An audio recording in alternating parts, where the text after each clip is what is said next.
Hi everyone, and Ramadan Kareem. It is the holy month of Ramadan.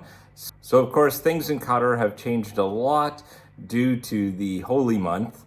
Just figured I'd make a brief video just to kind of discuss what's going on and what I'm doing through the holy month.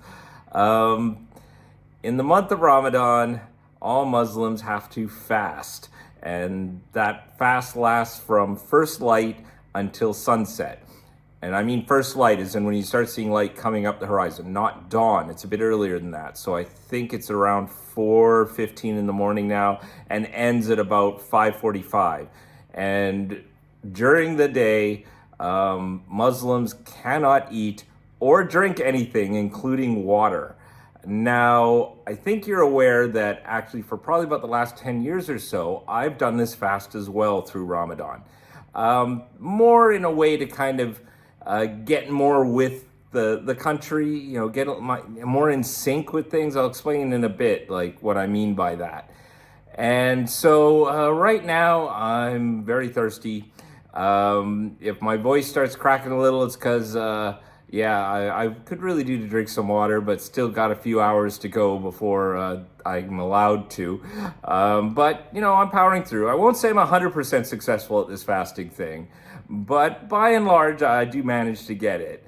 But, you got to change your sleep schedule and all of that to kind of mirror what's going on and to deal with the fact that you're fasting all day.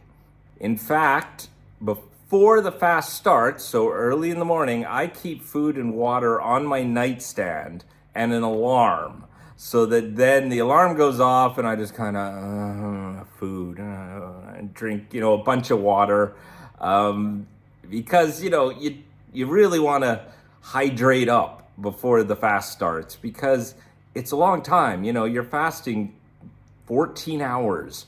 It was more difficult in the summer when the days were even longer and you were fasting for like 16 hours basically. But right now it's 14, about 14 hours that you're fasting. One of the things I do in preparation for the fast is slowly wean myself off of caffeine. I love drinking coffee. I tend to be around a 3 to 4 cup of coffee a day kind of person. And I'm just not one to go cold turkey on coffee. I get splitting headaches from caffeine withdrawal. So I typically spend about a week and a half just slowly cutting back on the amount of coffee or other caffeinated drinks that I have so that then when it's time to fast, I'm not sitting there at work with a splitting headache. Now, I do that, but a lot of people don't. And the first couple of days of Ramadan can be almost amusing because I don't know, like half the country lives on, Panadol to deal with the withdrawal. And it's even funnier about people who smoke because you can't smoke during the fast either. So you got all these people who are smokers and they can't have coffee. And it's like, you approach them during the day, hey, how's it going, man? And they'll be just like, shut up, what, man? Why are you bothering me? God, shut up. It's like, okay, just saying hi, just relax. Yeah, you're not allowed to smoke during the fast either. So people who drink a lot of coffee and smoke probably better off just slowly weaning yourself off of that in the run up to the Ramadan period. But all right, most of them just go cold turkey and just deal with the consequences. So because of the fasting, the daily schedule of the country really gets out of whack.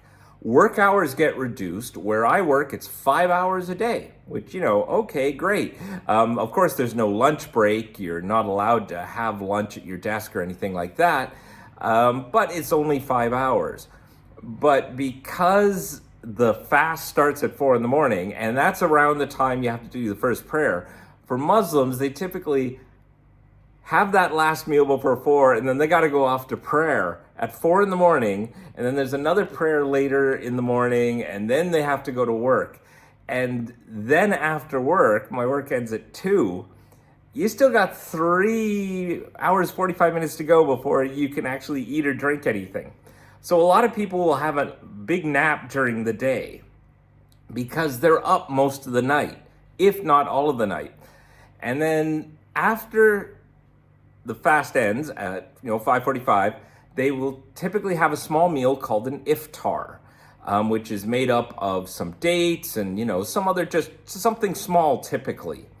Because then they have to go off to prayer for a series of prayers. They're called Tarawih, and that can last upwards until 8, 8:30, maybe 9 o'clock. And then after that, you can start your day. So about after 9 is when things actually just start going in Qatar. Shops will start opening. People will be out and about. People going to restaurants. You can go to the mall up until probably about 1 o'clock. You can go banking until midnight. Like literally everything shifts because most stuff is closed during the day. And all restaurants have to close during the day. That's the law. So, everything opens in the evening and everyone's out in the evening. So if you're on your regular schedule where, it's like, oh, I'm going to go to bed at, like 9:30, 10 o'clock because I got work the next day. You're literally going to bed at the same time everyone's actually up and out doing things. And trying to get just basic stuff done and errands and stuff is a bit more difficult during the day. So I found that by fasting, I've changed my schedule as well. And now I'm heading out at 9. I'm having dinner at 11. That's pretty typical now. You have the small meal, but then after the Taraweeh prayers, you can go out for the big dinner, which will be at 10, 10:30, 11 at night. And then you'll have another meal again at, 4 in the morning. It is a bit odd. What other activities will I be doing during the month? Well, Qatar has a few things that go on, that are related to Holy Ramadan month.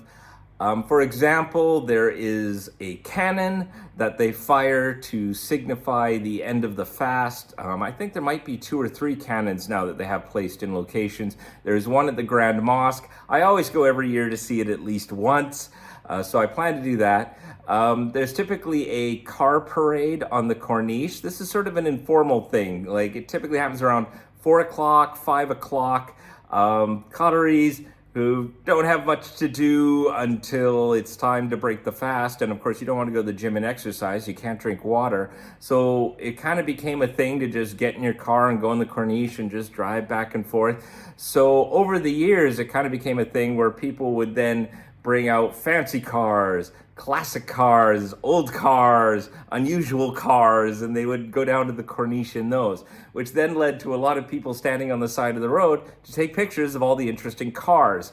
I usually go down to see that at least once a year. I'll probably be doing that, at some point, like next week or whatever. I still go to the gym and I play paddle with my friends and things like that. But of course, that all starts around 8:30, 9 o'clock at night. Okay, what can you do, right? And, just to be in the spirit of the holiday, I typically also will spend some time reading material about Islam or Arabic. It's something I've always done. I've always kind of reviewed these things. Actually, let me just show you here. Here's my bookshelf full of, Islamic religious material. We got the hadiths there. We have Arabic language books and things like that. So I'll probably review 1 or 2 of those over the course of Ramadan, when I have some downtime and can do some reading and I'm not napping. That's all I wanted to say. We got probably about another 20 odd days to go before the end of Ramadan and then the start of a major holiday called Eid. I managed to adjust very well this year to the fasting and the sleep schedule. So far, so good. Sometimes near the end of Ramadan, though, it can get really tiring because, a month of your sleep schedule getting so messed up can really get to you after a while. But so far, so good. And I've been enjoying the holiday. That's all I have to say. I hope you're all doing well. I'll talk to you later. Ramadan Kareem.